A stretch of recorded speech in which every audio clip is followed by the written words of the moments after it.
Crazy Rocket, now available on PMBet. Ute papa ute.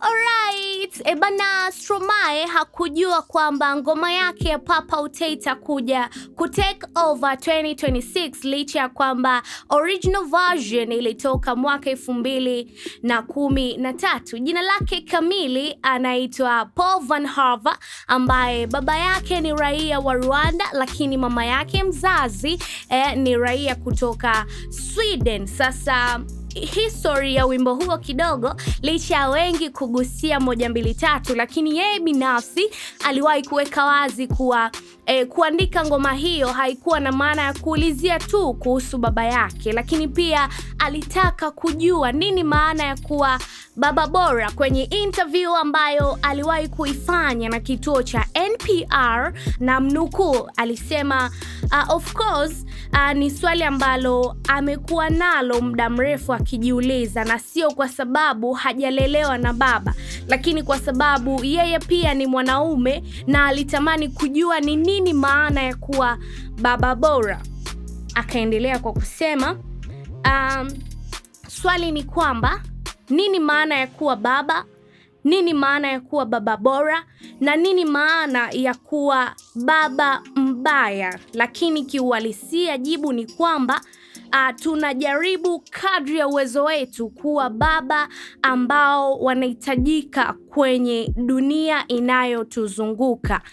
Alimalizia kwa kusema hivyo, lakini aliweka wazi kuwa aliandika ngoma hii kama psychological relief, kwa maana ya kwamba aliishi akiwa na hasira na baba yake kwa muda mrefu. Sasa alipofikia umri wa miaka 28 akaona accept kwamba baba yake hayupo na past ni past. Kwa hiyo ndo maana akaandika hiyo ngoma kama kupata ule unafuu au kurelease ile hasira ambayo alikuwa akiishi nayo kwa muda mrefu. Sasa kwa nini kwa sasa hivi inakwenda viral na yeye binafsi hajasema chochote mpaka muda huu? Ni kwa sababu ambacho kinakwenda globally this time around, licha ya original version kuwa na billion of views kwenye YouTube lakini na mitandao mingine ya kidigitali ya muziki, wimbo huo kwa sasa hivi unakwenda viral kutokana na remix, lakini pia na AI version cover kutoka kwa maproducer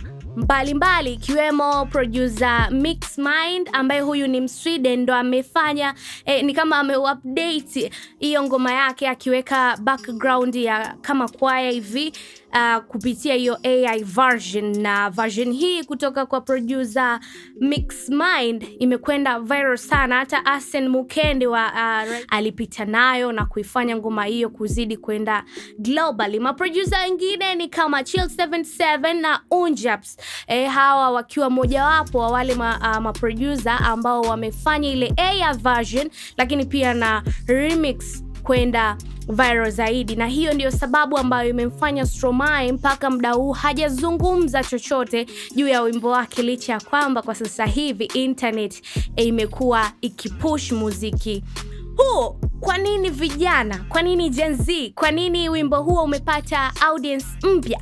Ni kutokana na dance beats za kwenye wimbo huo, lakini unique sound, na ujumbe ambao upo kwenye ngoma hiyo, licha ya watu kuvibe nao bila kuunderstand lyrics, lakini zile dance beats zinafanya Gen Z lakini pia mashabiki wapya kupatikana kupitia wimbo huu. Sasa hii inatukumbusha kuwa muziki mzuri unaishi ukisubiri wakati sahihi, lakini pia right audience na internet energy, ambayo internet energy ina push kitu kizuri ambacho kimewahi kufanyika those days back. So Stromae anatukumbusha kitu kama hicho hapo, kwamba muziki mzuri bana unaishi. So that is how it is. In PMTV2, mimi naitwa Best Benny, you already know. Stay tuned babe.